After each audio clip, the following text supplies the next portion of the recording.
So good afternoon, everybody. I'll try to make it as crisp as I can, and I'll try to give you a break. I'm trying to link up something that all the previous speakers have talked about. And so, if the brain has to retain, it needs novelty. So let's not use the PPT. And that's an excuse for having shortage of time. However, there are 2 points that I'd like to, actually talk about, because I think, we have versatile principals out here who have been talking about what they're doing in schools. So I'd like to just, kind of highlight 1 or 2 things that we could probably just give it a thought so that we can improve and actually make strive at excellence in schools. I'm going to be talking about joint productive activity as instructional pedagogy in the classrooms to enhance quality. Now, when I talk about joint productive activity, I'm looking at a teacher who's a facilitator, and we have an instructional design whereby it's the joint effort of the teacher and the student, and the learning outcome is definitely going to be enhanced. So there are certain things that we need to look into when we are trying to use this particular system, is that it is not the teacher, driving the classroom, but it is in partnership with the learners, the students. The teacher apparently also turns into a learner, but she will also remain as a silent spectator and motivator. So to get ahead with a classroom like this, the first and foremost thing is that they need to have a joint goal, and the outcome is very, very clearly indicative. So together, they're going to reach that goal. So there are few things that the teacher needs to be, cautious about. And probably one of the foremost things is that to give clarity of direction before the instructional design is made, in unison with the students. So she has to have clarity of mind as to what she wants the children to learn, and the children, along with the teacher, will design how they're actually going to go about it. And of course, ICT will be a main component of this particular learning pattern. So when I talk of instructional design, it's a collaborative process towards a joint goal, and planning for time, planning of time management is done mostly by the teacher, because you know that with so much of information available, children could actually get carried away in a classroom. This particular method is not to be used in, for all lessons and at all times, but for specific lessons that it could apply to. So what happens is that when you start monitoring the children, give them a little bit of direction, and you also monitor your resources. It could be material that you're going to place, and it could be also electronic media, it could be, ICT in that sense, then I think the outcome would be enhanced. And to also make this classroom effective, the teacher will also have to take care of the seating of the children to ensure that you have a mixed ability group. This is extremely important, because the way you divide the kids is important, and the way you're going to enhance learning by having varied or differentiated group levels out there is actually going to make all the difference to this particular system of enhancing classroom learning. Now, apart from that, you'll also have to ensure that at the end of the session, through mutual learning, that the outcome, should be presented to the group. And, multiple skills of the children will also come to light. To me, this particular, method has been extremely effective, and use of ITC is almost used to the maximum. The children also realize, what to pick from that vast array of information that's available.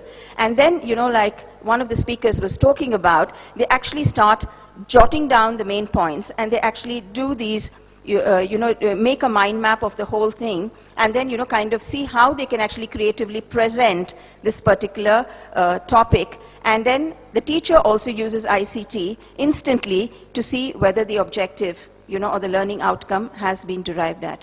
So in a short span of time, and sometimes within 40 minutes, all of what we're talking can be concluded. So I think in this sense, I really, I feel it's an experiment that has really striven for excellence, and it's a proven thing that children are excited about it. So when there's novelty, then obviously the learning and the retention is very, very high. Also, it gives scope for hands-on experience, and I think emotionally the classroom is very, very vibrant. And we know that when children are left in that free atmosphere to learn, that's when maximum learning will take place. I'll move over to the next aspect of what I was asked to talk about, and that's relating CCE, introduced by the CBSE, and the role that ICT has to play, in ensuring that, the documentation is done in a systematic manner. To me, I think the CCE was the best thing that could have happened.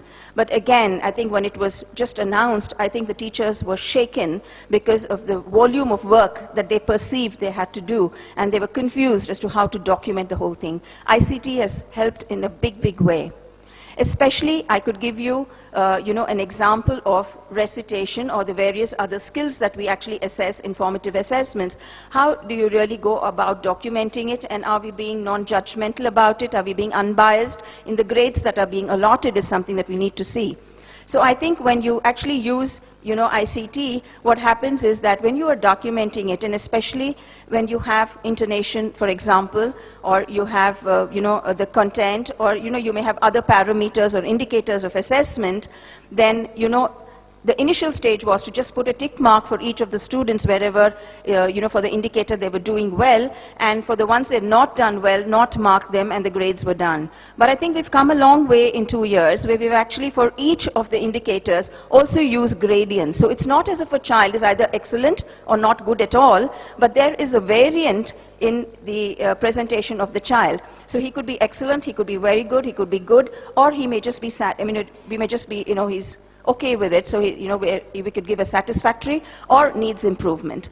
And then, obviously when you're using ICT, the calculation of the grade, once you've also given weightages for it, will become automatically calculated in a better manner, and the load is off the teacher. If she can just click into whichever area of gradient for each of the indicators is done. I think that helps in assessment. Apart from that, CBSE calls for, anecdotal records. And anecdotal records can be maintained by the students themselves and can be also taken to each of the teachers, because this has to be kind of assessed by group of teachers. And so you can actually, the student profile and the anecdotal records can be maintained manually, but then again digitalized once again. What happens is then that you have a good anecdotal record framed and kept, and the student's profile, and that can be passed on to the teacher in the next class. And it's very, very easy to do it when it's all loaded into the computer and you have a data bank of what this child is good at, or what are the other issues with the child, how it was handled, what have the counselors said, so on and so forth. So I think this becomes a system which is really kind of catching on in many, many schools. So I think ICT has a big role to play for, in the documentation and evidences that we need to also kind of showcase at the end of the session.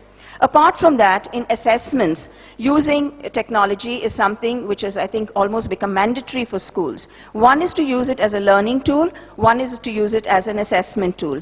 And we all believe that, it's made our lives much, much easier, because you can take an assessment and automatically you already have the results, and it can be synced with your school management software, and then the work becomes very, very easy, because then there is no, again, clicking in and loading in marks and grades and other things by the teacher, if it can be automatically migrated from the tab directly into your school management software. So I think we have come a long way, in doing things like this, and I think there is still a lot of scope for a lot of us. And this is a forum whereby we can share creative and innovative ideas being shared or done in schools, and then, kind of compile all this so that we can all benefit from the same.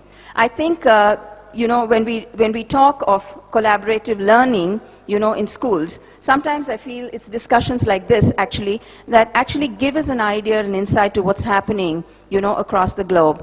And, I think it's a lovely platform where you can actually pick on the smartest of ideas and then see how it can be implemented at our level. So on that note, I take leave, and I do hope that this forum will compile all the innovative and creative ideas and mail it to all the members who are present here today. Thank you.